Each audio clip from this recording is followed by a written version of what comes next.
ou devant, derrière, et de lui dire, vous avez 3 minutes, pourquoi vous êtes venu là. Alors, j'espère que vous avez eu le temps de briser la glace. Je vais commencer, donc si vous le voulez bien, en essayant...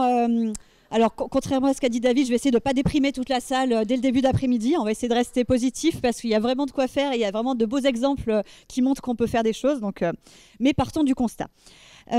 Alors, je vais vous parler, moi, de l'impact de ce qu'on sait actuellement de l'ultra-transformation, et j'ai rajouté ultra-formulation ici aussi. La nuance a déjà été faite et elle est importante aussi. Bien sûr, la santé, de ce qu'on sait à l'heure actuelle. Donc, moi, je suis Mathilde Touvier, je dirige l'équipe de recherche en épidémiologie nutritionnelle, l'EREN, à l'INSERM, et je suis investigatrice principale de la cohorte Nutrinet Santé. Alors, pardon, chut. Et... Pourtant, on avait essayé il y a 2 secondes. Hop. Hop, très bien. Alors, non, simplement, vous aurez, pour ceux qui sont intéressés, les diapositives. Je m'aperçois que là, c'est un petit peu petit. Pour vous rappeler qu'en fait, tout ça, c'est quand même des considérations récentes. Ce qui disait Barthélémy au départ, finalement, il y a 5-6 ans, 10 ans, on va dire, on ne savait pas vraiment ce que c'était l'ultra-transformation. Et d'ailleurs, dans l'histoire de l'impact de la nutrition sur la santé, on est vraiment parti de l'impact du gras, du sucre, des vitamines, des carences, etc. Ensuite, du fait que tout cela, mis ensemble, le concept de pattern alimentaire, ça avait peut-être des interactions, des synergies. Dans le début des années 2000, on en était là. Et puis finalement, ce n'est que assez récemment qu'on s'est intéressé aux paramètres non nutritionnels de l'alimentation et à l'impact que peuvent avoir aussi la manière dont les aliments sont transformés et les autres ingrédients, à part le gras, le sucre, le sel, etc. Alors, notamment, ce champ de recherche a été lancé, dynamisé grâce à cette classification NOVA. Je pense que beaucoup là dans la salle connaissent déjà la classification NOVA. Elle nous vient de Carlos Monteiro, donc, à l'université de Sao Paulo au Brésil, qui a proposé une manière de classer les aliments selon 4 catégories. Donc NOVA 1, ce sont les aliments pas ou peu transformés, donc fruits, légumes, viande, lait, etc. NOVA 2, ce sont les ingrédients culinaires, donc le beurre, sucre, huile, etc., qui sont processés mais qu'on ne consomme pas comme ça en tant qu'aliment en tant que tel. Les Nova 3, ce sont des aliments transformés, donc transformés de manière industrielle ou à la maison. Finalement, pour faire simple, en cuisinant les aliments du groupe 1 avec les ingrédients du groupe 2. Et puis, on va s'intéresser plus aujourd'hui aux aliments Nova 4, donc dits ultra transformés. Donc, pour faire simple, cette définition d'aliments ultra transformés, ce sont les aliments qui ont subi d'importants procédés de transformation. Donc là, ils peuvent être très divers, physiques, chimiques, biologiques, etc. Donc je sais qu'il y a des technologues de l'alimentation dans la salle. Je ne suis pas moi-même spécialiste, mais il existe tout un panorama de transformation possible. Et généralement aussi, ce sont des aliments qui vont contenir des ingrédients. Alors, ce qu'on dit au grand public, c'est que vous n'avez pas traditionnellement dans vos cuisines. Ce n'est pas une définition officielle et réglementaire, mais ça donne l'esprit. On s'intéresse ici à des ingrédients comme des additifs alimentaires qui sont vraiment là pour rendre le produit plus attractif d'un point de vue texture, goût, odeur. Finalement, des additifs dont on pourrait se passer d'un point de vue santé du consommateur. Ce ne sont pas des additifs qui sont là pour éviter un risque microbiologique ou qui sont là pour un bénéfice santé en particulier. Et ça peut être aussi d'autres ingrédients qui ne sont pas dans la réglementation additif, donc les arômes par exemple, ou du sirop de glucose, fructose, ou d'autres ingrédients de type industriel. Donc ça, c'est la définition qu'on a d'aliments ultra transformés. Pour avoir une définition un petit peu plus détaillée, vous avez ce papier-là dans Nature Food qu'on a fait avec Carlos Monteiro et qui explique non seulement en détail la définition, mais aussi comment on l'applique dans les études, notamment épidémiologiques, dont je vais vous parler ensuite. Bon, vous avez tout ça en tête, mais ici, vous voyez bien la différence, diapositive que j'ai empruntée à Carlos d'ailleurs, entre l'aliment Nova 1, ici par exemple la banane, et puis un exemple de pendant Nova 4, où c'est un stick à la banane pour enfants, donc ça a le goût, l'odeur, presque la forme, mais il n'y a pas un seul gramme de banane à l'intérieur, et c'est vraiment typiquement un aliment ultra transformé. Alors, petite parenthèse ici, mais je pense que c'est pas à vous qu'il faut le rappeler. Il ne faut surtout pas faire l'amalgame entre aliments industriels et aliments ultra transformés. Ce n'est pas du tout synonyme. Et heureusement, et c'est bien l'espoir qu'on a ici et ce vers quoi on veut tendre, il existe plein d'aliments industriels qui ne sont pas ultra transformés. Bon, ici, un exemple de soupe de légumes, par exemple. Vous voyez La première, des légumes, des aromates, oignons, ail, etc. Finalement, comme si on la cuisinait à la maison. L'autre exemple, le premier ingrédient, c'est sirop de glucose déshydraté. Bon, je vous passe toute la liste, c'est pas très appétissant. Et donc là, on a typiquement un aliment ultra transformé. Alors, on a appliqué la classification NOVA à différentes études, donc c'est un on général, différentes études sur des échantillons représentatifs des populations dans différents pays, et on voit des parts d'aliments ultra transformés très différentes entre, par exemple, ici, Roumanie, Colombie, Hongrie, on est à moins de 20%, donc autour de 15% de l'apport calorique quotidien apporté par les aliments ultra transformés. En France, on est à peu près au milieu, donc 30 à 35% des calories quotidiennes par les UPF ou AUT. Et puis, le maximum est observé aux États-Unis à près de 60%, mais le Royaume-Uni, vous voyez, n'est pas très loin derrière, donc 58% de calories par les ultra transformés. Alors, quand on a commencé à s'intéresser à l'impact possible de ces aliments ultra transformés sur la santé, dans l'étude Nutrinet Santé, dans mon équipe, il n'y avait aucune étude qui avait regardé le lien, par exemple, avec l'apparition de cancers, de maladies cardiovasculaires ou encore de diabète de type 2.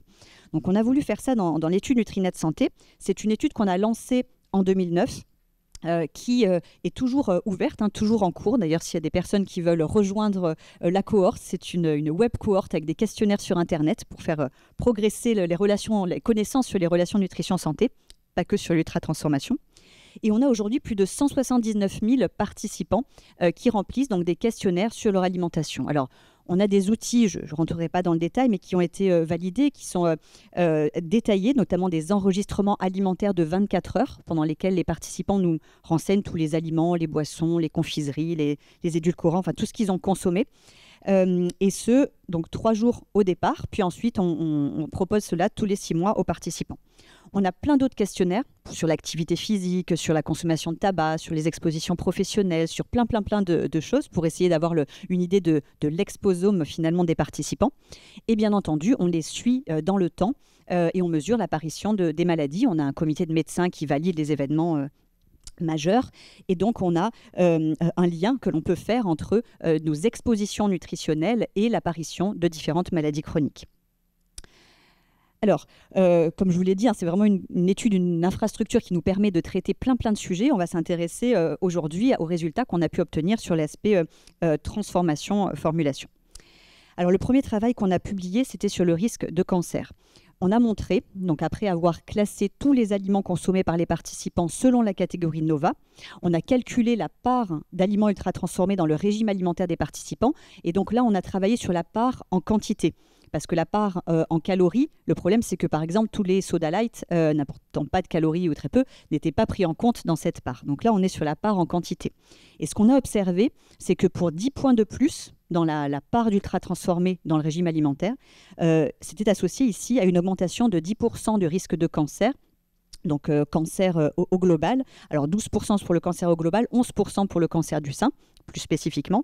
On avait des tendances qui étaient observées sur le cancer colorectal, mais pas encore assez de puissance statistique pour que ça soit significatif. On est en train de reproduire ces résultats là maintenant avec plus de durée de suivi. Ça, c'était sur le cancer. On a observé, alors c'est vraiment très petit, vous allez devoir me faire confiance ou regarder la publi, la même chose, en tout cas les mêmes tendances entre une part plus importante d'aliments ultra transformés dans le régime et un risque accru, cette fois-ci, de maladies cardiovasculaires. Donc considéré au global, ou bien quand on regardait plus spécifiquement les maladies coronariennes comme l'infarctus ou les maladies cérébrovasculaires comme l'accident vasculaire cérébral. On avait des tendances similaires sur la mortalité, donc mortalité prématurée. Ici, le risque était accru avec la part d'ultra transformés. On a aussi un questionnaire qu'on repose régulièrement dans la cohorte qui mesure, c'est une échelle validée qui mesure les symptômes dépressifs. Et chez des personnes qui au départ n'avaient pas de symptômes dépressifs, on a vu également un lien entre une part plus importante d'ultra transformés dans le régime et un risque accru de symptômes dépressifs incidents dans la cohorte. Ici, une autre manière de présenter les choses, on est sur le diabète de type 2. Vous voyez une relation quasi linéaire avec en abscisse donc, la part d'ultra transformé dans le régime et le risque de diabète de type 2 en ordonnée qui augmente, vous le voyez ici au cours du suivi. Et même chose ici sur le risque de surpoids et d'obésité. Donc, le risque de surpoids là-bas en haut sur le graphe et d'obésité en dessous. Et là, ce sont les trajectoires de poids des participants au cours du suivi. Et on voit que la pente de prise de poids est plus élevée sur la courbe en violet, qui était le quartile, donc le quart supérieur des participants ayant la plus grande part d'aliments ultra-transformés dans leur régime. Alors, on a publié aussi d'autres travaux. Là, c'était les travaux prospectifs. Je ne vais pas vous ennuyer avec un cours d'épidémio là aujourd'hui, hein, mais donc c'était les études prospectives. Là, on a aussi des études transversales. Donc, ça veut dire qu'on regarde au même moment la répartition de certaines maladies et de consommation d'aliments ultra-transformés. Et on a vu ici des liens avec des troubles gastro-intestinaux, le psoriasis ou encore insomnie chronique ou les troubles du comportement alimentaire. Alors, l'ensemble de ces travaux ont déjà permis de modifier certaines recommandations, notamment en France. Vous savez peut-être, le Programme national nutrition santé intègre maintenant la recommandation qui essayait d'essayer de consommer des aliments pas ou peu transformés, de limiter les aliments ultra transformés. C'est vrai en France, mais c'est vrai aussi, bon, évidemment au Brésil, mais dans tout un tas de pays, donc pas encore assez nombreux, mais tout cela, ça progresse dans les recommandations officielles. Alors, ces travaux-là, tels qu'on les a fait dans Nutrinet, alors bien sûr, déjà, hein, on a pris en compte, je vous disais qu'on mesure le tabagisme, l'activité physique, tout un tas de choses. Tout ça, quand on regarde les liens entre ultra-transformés santé, on le fait toutes choses égales par ailleurs. On prend en compte dans nos analyses le fait que les gens qui mangent plus ultra-transformés ont peut-être tel ou tel profil. Ça, c'est la base de l'épidémiologie, bien entendu, c'est pris en compte. Mais on a fait aussi plein d'analyses de sensibilité, je ne rentrerai pas dans les détails. Une qui est intéressante quand même, enfin un point qui est intéressant, c'est que tout ce que je vous montre là comme relation, on l'observe même lorsqu'on prend en compte la qualité nutritionnelle de l'alimentation. C'est-à-dire, on le sait maintenant aujourd'hui, et ça reste tout à fait vrai et tout à fait primordial à faire attention à cela. Manger trop gras, trop sucré, trop salé, pas assez de fibres, c'est pas bon pour la santé. Mais ça, comme on le savait déjà, on ne voulait pas enfoncer les portes ouvertes avec nos études. Donc on a là aussi pris en compte dans nos modèles ces aspects-là. Et malgré ça, on avait quand même ces associations significatives entre ultra-transformation et santé. Ce qui laisse penser que, en moyenne, les aliments ultra-transformés ont souvent une moins bonne qualité nutritionnelle. On le sait, il y a des études qui l'ont objectivé. Donc déjà, ce n'est pas systématique, mais en moyenne, c'est ce qu'on voit. Mais vraisemblablement, ça n'explique pas l'ensemble des associations qu'on observe. Il y a sûrement d'autres facteurs qui jouent pour expliquer ces associations. Alors, depuis ces travaux, il y a vraiment une confirmation, en tout cas une grande production scientifique de la communauté scientifique internationale sur le sujet. Et aujourd'hui, on a plus de 80, alors maintenant, le temps que je parle, il doit y avoir 85 études qui ont déjà montré des relations, donc études prospectives, montrant des relations entre ultra-transformation, telles que ici scorées par la NOVA, et augmentation de risque de différentes pathologies. Bon, là, c'est un exemple de méta-analyse récente sur le domaine cardio-métabolique, donc diabète de type 2, maladie cardiovasculaire, hypertension, adiposité abdominale, etc. Mais on a ça dans différents domaines. Pas plus tard là que il y a quelques mois encore, la Nurses Health Study, la Health Professional Follow-up Study, ce sont de grosses cohortes aux États-Unis, ont confirmé les associations également sur le risque cardiovasculaire. Ils ont aussi refait une méta-analyse sur ultra-transformation cardiovasculaire qui a confirmé les résultats. Donc là, on a vraiment des études qui sortent quasi tous les jours, hein, j'exagère, toutes les semaines, sur le sujet. Il y a eu un bilan qui a été fait par Melissa Lane et les collègues auquel on avait participé, qui est ce qu'on appelle une umbrella review, qui regardait l'ensemble des revues systématiques disponibles et qui permet de voir où la densité de preuves est la plus importante. Et donc, ce qui ressort de ce travail, c'est que on commence à avoir vraiment beaucoup d'études qui étayent l'impact des aliments ultra transformés sur la mortalité cardiovasculaire, sur les troubles mentaux, notamment symptômes dépressifs. Et puis, on a des choses assez fortes qui commencent à se dessiner sur ce qui est obésité. Et pour ce qui est, par exemple, du cancer, on est sur des niveaux de preuves plus faibles et où on a, pour l'instant, encore besoin d'études qui confirment ça, même si Nutrinet Santé, la cohorte EPIC, la UK Biobank, il y a déjà plusieurs cohortes qui montrent ça. Mais là, quand je vous dis qu'on est très fort sur cardiovasculaire, c'est vraiment encore beaucoup plus d'études qui confirment ces résultats-là. Donc, en tout cas, un faisceau de preuves avec des études qui sont réparties sur l'ensemble des continents. Et donc, Que ce soit voilà, en Asie, en Amérique latine, en Afrique, États-Unis, Australie, etc. On a des études qui vont dans le même sens. Chez les adultes, sur des marqueurs précliniques, évidemment, on n'est pas là sur des hard endpoints, mais on est plus sur les variations de poids, dyslipidémie, etc. Chez les enfants, chez les ados. On a des résultats aussi sur la femme enceinte et dans des cohortes qui, pour la plupart, comme pour Nutrinet, prenaient en compte là aussi la qualité nutritionnelle de l'alimentation. Il y a aussi des essais contrôlés randomisés. Donc c'est sûr que, on aime bien en science, quand on le peut, mettre en place des essais randomisés. C'est l'idéal. Là, on est en situation expérimentale. On a un groupe de personnes qui va recevoir des aliments ultra transformés, un autre groupe, par chance, qui ont été tirés au sort pour avoir les aliments pas ultra transformés. Et puis on regarde au bout de 5 ans, 10 ans, qui meurt le plus, qui a le plus de cancer, etc. Donc, évidemment, vous imaginez bien que quelque chose comme ça ne passerait pas le comité d'éthique. On n'a pas le droit du tout de faire ça. Mais on a le droit de faire ça à court terme. C'est-à-dire que sur 1 semaine, 2 semaines, même si déjà il y a des choses qui sont observées sur la santé, on ne met pas en danger la vie des participants. Et donc, c'est ce qu'a fait Kevin Hall. Vous connaissez peut-être son essai très célèbre. Il est en train là d'en conduire un autre. Et puis, il y a plein d'essais sur les aliments ultra transformés qui sont en train d'être conduits en ce moment et qui montrent sur des paramètres de modification des lipides, de l'impact sur le microbiote intestinal, sur le poids, que déjà à court terme, on a des changements qui s'opèrent, des changements là délétères. Et ce qui est intéressant, c'est que finalement, la causalité, le poids des preuves qu'on peut avoir sur Ultra Transformé Santé, c'est vraiment avec cette triangulation.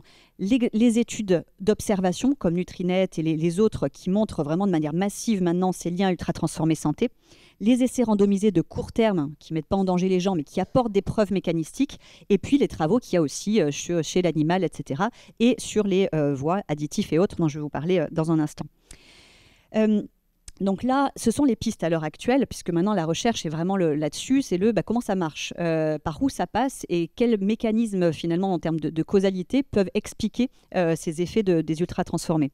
Alors, moins bonne qualité nutritionnelle, on en a parlé, c'est sûrement très vrai, puis aussi qui remplace dans notre diète des aliments de bonne qualité nutritionnelle. Donc tout ça, c'est certainement un des mécanismes, mais pas le seul. Donc il y a les aspects texture, matrice, qui peuvent jouer sur la biodisponibilité, sur tout un tas de paramètres physiologiques, la manière dont notre corps gère finalement ces aliments ultra transformés.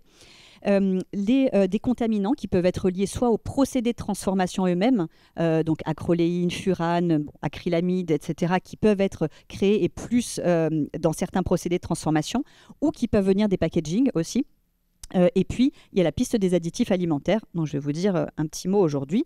Il y a des travaux aussi au niveau mécanistique qui montrent un impact vraisemblablement important du microbiote intestinal dans tout ça, et notamment des travaux sur différents types d'additifs alimentaires, émulsifiants, édulcorants, qui montrent que le microbiote aurait vraisemblablement un rôle à jouer dans cet impact des ultra-transformés.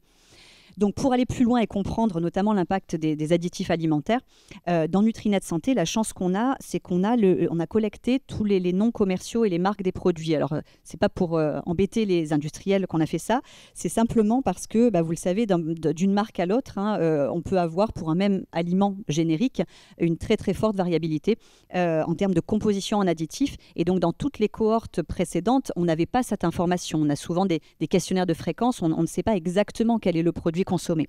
Là, on avait l'information. On a un lien qui est fait en direct avec notre base de données, avec la base Open Food Facts, que vous connaissez peut-être.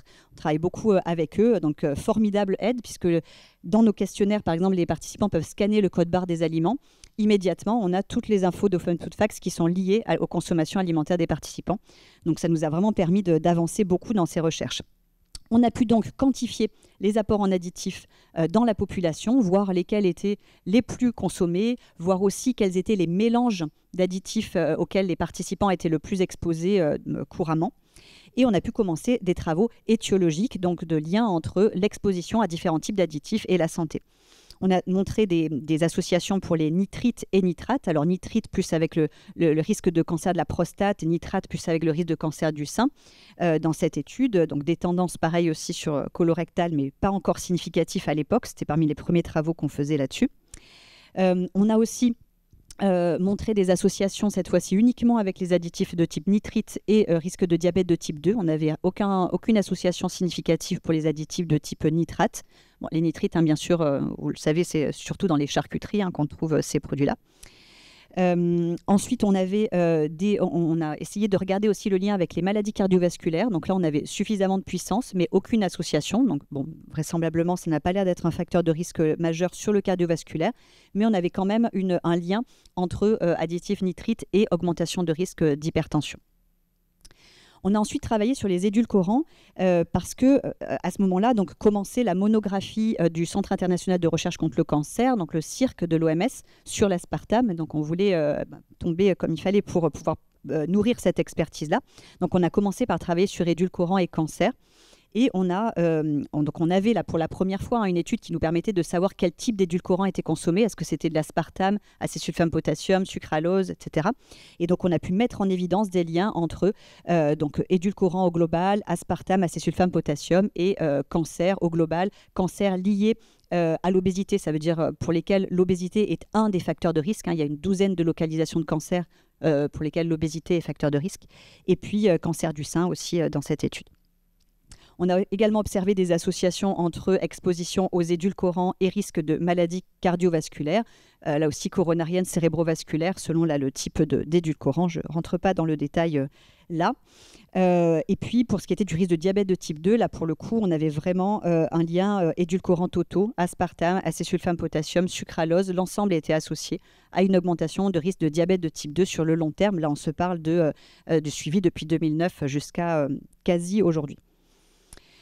On a travaillé aussi sur les émulsifiants. Donc là, les émulsifiants, typiquement, si on n'a pas les marques des produits, c'est impossible. Autant les édulcorants, les nitrites, c'est un peu plus circonscrit dans les produits dans lesquels on les trouve. Les émulsifiants sont à peu près partout. Il y en a 60 à peu près autorisés en Europe. Il y en avait une trentaine qui étaient consommés au moins par 5% de la population dans Nutrinet. Et donc, on a pu mettre en évidence des liens entre certains émulsifiants et maladies cardiovasculaires. Et notamment, je ne vais pas tout lister, pas faire catalogue, mais il y en a un qui était intéressant, c'était le carboxyméthyl ou la carboxyméthylcellulose, E466, puisque nos collègues, Benoît Chassin et son équipe, avaient montré au niveau expérimental, à la fois sur in vitro, in vivo et même sur un petit essai clinique court terme chez l'homme, que cet additif-là perturbait le microbiote intestinal, entraînait une inflammation chronique et voire même, chez l'animal, un cancer colorectal. Donc c'était intéressant de voir le parallèle avec ce qu'on a observé dans Nutrinet. Des résultats également sur le risque de cancer. Là, on avait tout ce qui était monoédiglycéride d'acide gras qui ressortait d'ailleurs aussi sur cardio, les carragénanes aussi qui ressortaient sur plusieurs localisations. Et puis des associations également observées pour le risque de diabète de type 2. Là aussi, toujours carragénane, des dérivés de monoédiglycéride d'acide gras, certaines gommes aussi qui ressortaient associées au risque de diabète. Donc là, aujourd'hui, c'est le récapitulatif de ces résultats-là. Ces résultats ont déjà permis de nourrir justement ces expertises collectives de l'ANSES sur les nitrites ou de l'IARC sur l'aspartame. Vous savez que l'aspartame est maintenant reconnu cancérigène possible pour l'homme depuis 2023, le rapport de l'IARC. Et puis, on a en cours des travaux sur, encore édulcorants, mais sur l'obésité cette fois-ci, conservateurs, colorants, glutamate, pas mal de travaux encore en cours avec des thèses en cours là-dessus. Et puis, on a aussi toute une thèse qui va s'intéresser à l'effet des mélanges, puisque on ne mange pas un additif un par un. Donc, les approches sont complémentaires. C'est intéressant d'essayer d'isoler l'impact possible d'un additif en particulier, mais c'est intéressant aussi de voir dans la vraie vie, quand on consomme ces mélanges, ce que ça donne sur la santé. On a des travaux aussi sur les autres voies, par exemple les contaminants ou les composés créés lors des procédés de transformation, comme les acides gras trans avec l'hydrogénation des huiles. Vous voyez ici, sur le risque de diabète de type 2, on voyait une augmentation linéaire du risque pour les acides gras trans au total. Rien du tout sur les acides gras trans ruminants et par contre, augmentation du risque pour les acides gras trans industriels. Donc c'était assez net. On a travaillé sur d'autres aspects comme l'acrylamide. Je ne rentrerai pas dans les détails, étant donné que l'acrylamide n'est pas spécifiquement un problème UPF. Ça peut être aussi très bien fait à la maison. Alors, on a plein d'autres travaux, notamment pour approcher encore de plus près les histoires de causalité. Aujourd'hui, on a fait doser des marqueurs d'inflammation, de stress oxydant. On a des paramètres du métabolisme aussi. On a fait de la métabolomique sur ce qu'on appelle, nous, un cas cohorte, un sous-échantillon de l'étude Nutrinet sur plus de 6000 personnes. On a aussi en cours une collecte de sels pour étudier le microbiote intestinal chez 10 000 nutrinautes. Et donc, on va pouvoir regarder si finalement ces associations entre exposition aux ultra-transformés, aux additifs et santé sont médiés par ces mécanismes inflammatoires, stress oxydant, etc. Et puis on travaille aussi avec des collègues au niveau expérimental en toxicologie, in vivo et in vitro, qui testent l'impact de ces mélanges d'additifs sur leur modèle. On vient de lancer aussi un programme tout nouveau là, qui va durer 4 ans sur l'impact des emballages et autres matériaux au contact des aliments et donc des composés chimiques qui migrent des emballages vers la matrice alimentaire et l'impact que ça peut avoir sur la santé. Et vous savez que pour les ultra-transformés, c'est particulièrement important avec tous notamment les plats préparés, les barquettes qu'on fait chauffer au micro-ondes dans le plastique, etc. Où voilà, on est encore très loin de connaître l'impact sur la santé des plus de 12 000 composés autorisés dans la fabrication des matériaux au contact des aliments. Donc, quelques éléments de conclusion. Donc, finalement, on a aujourd'hui, on va dire, pour l'instant en tout cas, une vision en 3 dimensions de l'impact sur la santé des aliments. Alors, il y a plein d'autres dimensions après. L'impact sur l'environnement, l'impact, le côté commerce équitable, etc. Il y a plein de choses qu'on prend en compte quand on choisit un aliment. Mais quand on s'intéresse à l'impact sur la santé, 3 choses. L'aspect nutritionnel, gras, sucre, etc. Et là, effectivement, c'est pour ça qu'on a créé le Nutri-Score. Et merci, David, d'avoir rappelé ça au début. L'idée, c'est vraiment de résumer l'info et d'avoir l'info sur les paramètres majeurs dont on sait qu'ils impactent la santé. L'aspect ultra-transformation, pour l'instant, qui ne sont pas de manière obligatoire à mentionner sur l'étiquetage, à part à regarder la liste des ingrédients, mais ça demande en effet un exercice pour les consommateurs qui n'est pas évident. Nous, on a testé une amélioration du Nutri-Score en encadrant, par exemple, là c'était un bandeau noir, ça peut être un autre élément graphique, pour signaler lorsque l'aliment est ultra-transformé. Comme ça, on a les 2 dimensions qui apparaissent tout de suite. On l'a testé dans un essai randomisé de 2 fois 10 000 personnes dans Nutrinet, qui a très bien marché pour montrer que les gens identifient beaucoup mieux les aliments de bonne qualité nutritionnelle et pas ultra transformés. Et puis il y a la dimension, bon c'est pas le sujet vraiment aujourd'hui, mais de contamination environnementale, bio. Bon, donc ça c'est sûr que limiter les résidus de pesticides avec les aliments bio, en tout cas pour l'instant c'est ce qui semble le plus adapté. Donc finalement, alors moi je suis complètement d'accord qu'il faut faire de l'empowerment sur les citoyens, ça c'est clairement vrai et donc c'est ce qu'on veut proposer. J'ai quasi fini. C'est ce qu'on veut proposer avec le logo Nutri-Score augmenté, etc. Mais c'est aussi super important de faire changer l'offre. Et là, c'est vraiment l'objet de cet après-midi, de réfléchir ensemble, de motiver les entreprises pour aller dans cette direction.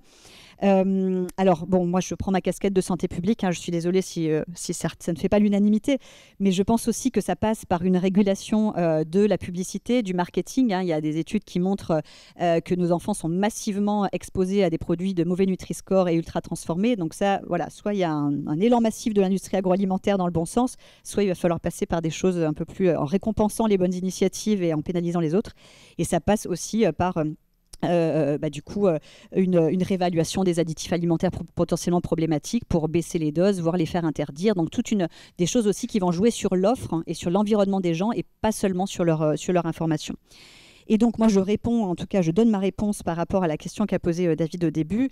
Oui, bien sûr. Alors, bon, la transformation est essentielle. On n'a pas de problème avec le fait de transformer les aliments. On a un problème avec l'ultra-transformation. De plus en plus d'études maintenant s'accumulent pour montrer des risques sur la santé.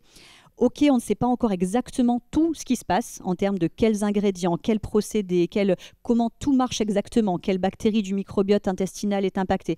On a encore de la recherche à faire et on est en train de la faire, mais ça ne doit pas être une excuse pour l'inaction. C'est-à-dire que là, les preuves disponibles d'ores et déjà sont suffisantes pour dire qu'il faut avoir une action et avoir une action maintenant, à la fois sur l'information des consommateurs sur l'amélioration de l'offre pour faire en sorte que finalement, au quotidien, dans leur environnement, ils trouvent de manière évidente et facile et abordable économiquement des aliments de bonne qualité nutritionnelle et pas ou peu transformés.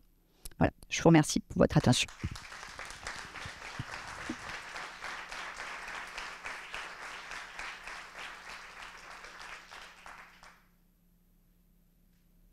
Sous question. Regardez. Bon. On avait 10 minutes de questions, on va essayer de les garder. Parce qu'on a envie de poser plein de questions, j'imagine. Vous pouvez vous présenter au début. Bonjour, Marie-Pierre Mambrive de l'Association de l'alimentation durable. Je voulais vous remercier pour votre présentation qui donne envie d'aller creuser toutes les publications que vous avez pu faire. J'ai une question par rapport à l'avis de l'ANSES qui est paru il y a une dizaine de jours, qui donne lieu apparemment à des interprétations un peu divergentes. Certains se réjouissent parce qu'ils tentent à confirmer qu'il y a un lien avéré entre AUT et maladie cardiovasculaire, en tous les cas effet sur la santé. Mais d'un autre côté, il décrit la classification NOVA, il explique qu'il n'y a quand même pas de concordance et qu'il faut continuer la recherche, ce que vous avez dit à la fin. Mais en tous les cas, ça donne lieu à des positions, y compris de gens du monde de la recherche, qui sont parfois un peu étonnantes, genre bah oui, les AUT, c'est du marketing, il faut arrêter les conneries. Excusez-moi d'être un peu vulgaire, mais du coup, je reste un peu sur ma faim à la lecture de cet avis de l'ANSES. Je veux savoir ce que vous en pensiez. J'en pense comme vous. C'est-à-dire qu'on en discutait avec les collègues, on se disait que finalement, ce rapport, il va avoir un sacré biais de confirmation. C'est-à-dire que les gens qui étaient contre les UPF, ils vont toujours dire que non, finalement, il n'y a rien. Et puis ceux qui étaient pour, ils ont dit regardez, l'ANSES dit qu'il y a quelque chose et qu'il faut continuer la recherche. Donc voilà, donc ce rapport, je ne sais pas très bien s'il va vraiment faire avancer les choses. Moi, je vous dis juste mon étonnement. Encore une fois, voilà, c'est mon avis personnel. Alors, j'étais un petit peu étonnée. Après autant de temps de travail, je crois que ça fait 2-3 ans, etc. Attendu tellement longtemps. Voilà, de produire ça, avec notamment en termes d'audition. Donc moi, je suis auditionnée très souvent, même à la Chambre des Lords, etc., sur ces questions-là, où dans l'après-midi, il y a 7 auditions. Ils voient des gens du monde entier, des experts. Voilà. Là, alors, il y a eu 2 personnes auditionnées seulement, 2 technologues. Donc, c'est certainement, évidemment, très pointus dans leur domaine et de connaissances. Mais c'est vrai que l'aspect d'impact épidémiologique sur la santé ou tout le reste, en fait, finalement, il n'y a eu aucune audition. Donc, je ne sais pas pourquoi. Moi, je n'étais pas dans ce groupe de travail.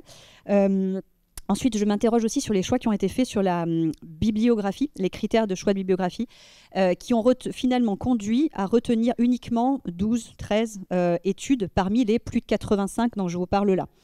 Donc, évidemment, ils ont mis par exemple comme critère uniquement dans les pays ultra riches. Donc, c'est marqué comme ça. Uniquement les études qui utilisent pas un questionnaire de fréquence ou, je sais plus exactement, mais oui, c'est sûr qu'avec un filtre comme ça, à la fin, on se retrouve avec 13 études au lieu de 85. Mais finalement, ça donne une vision quand même extrêmement partielle de l'ensemble de la littérature disponible. Et qui, justement, moi j'ai envie de dire, même si rien n'est parfait dans aucune étude, le fait que chacune, avec des méthodologies différentes, des limites qu'ils peuvent avoir, etc., on arrive à avoir une telle cohérence dans les résultats, c'est que quand même, ça devrait plus être pris comme un argument pour conforter ces éléments-là. Et après, l'autre aspect qui m'a un petit peu interpellée, c'est le fait, j'avais l'impression qu'il y avait comme une manière de botter en touche sur l'aspect formulation. C'est-à-dire que l'aspect transformation, les contaminants, etc., ils en ont parlé, et c'est d'ailleurs aussi de leur prérogative. L'aspect formulation, et notamment les additifs, et il n'y a aucun de ces travaux-là qui est cité, ils les connaissent, ces travaux-là, en disant c'est l'EFSA qui gère, et les additifs, et de toute façon, ils sont évalués par l'EFSA, il n'y a pas de problème. Et c'est quand même, là aussi, c'est vrai, nous, on ne nie pas le travail extraordinaire ce que font les instances collectives d'évaluation, de réévaluation de ces additifs, mais qui ne prenaient pas en compte jusque-là les études sur le microbiote intestinal, les nouvelles études de cohorte, etc. Donc là, ça plaide quand même pour une réévaluation de ces additifs et pas pour mettre ça sous le tapis en disant il n'y a rien du tout. Donc moi, il y a plein de questions que je me pose sur ce rapport et je vous les laisse.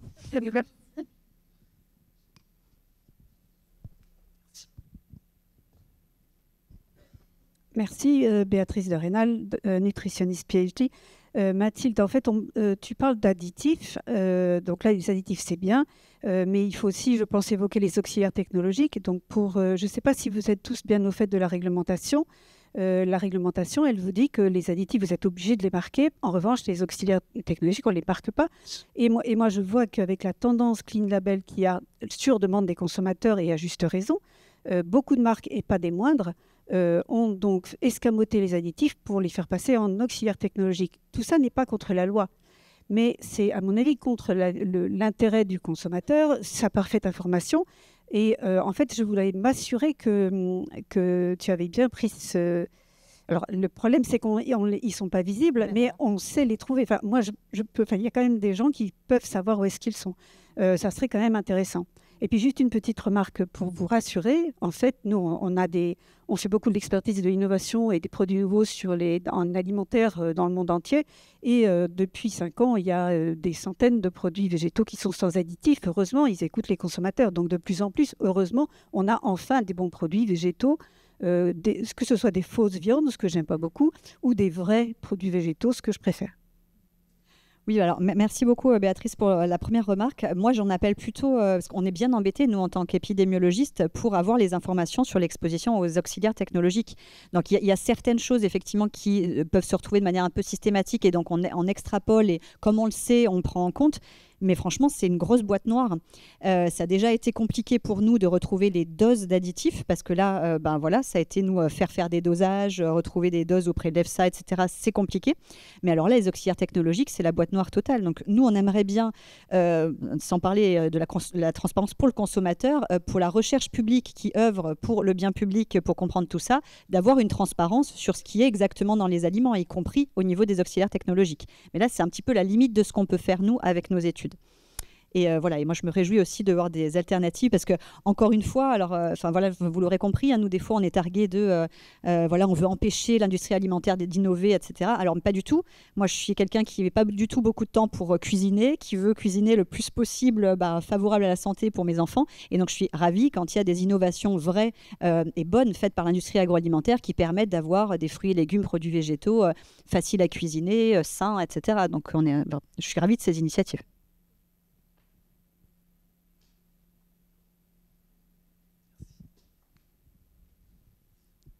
Oui, bonjour.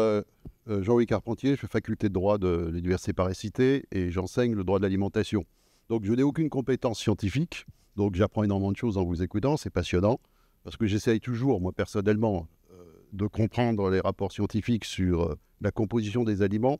Mais par rapport à votre analyse, juste un point qui me paraît très intéressant, il n'y a pas de législation communautaire ou nationale sur les aliments ultra transformés. On retrouve des éléments de législation à travers les additifs, les contaminants, les édulcorants, les colorants.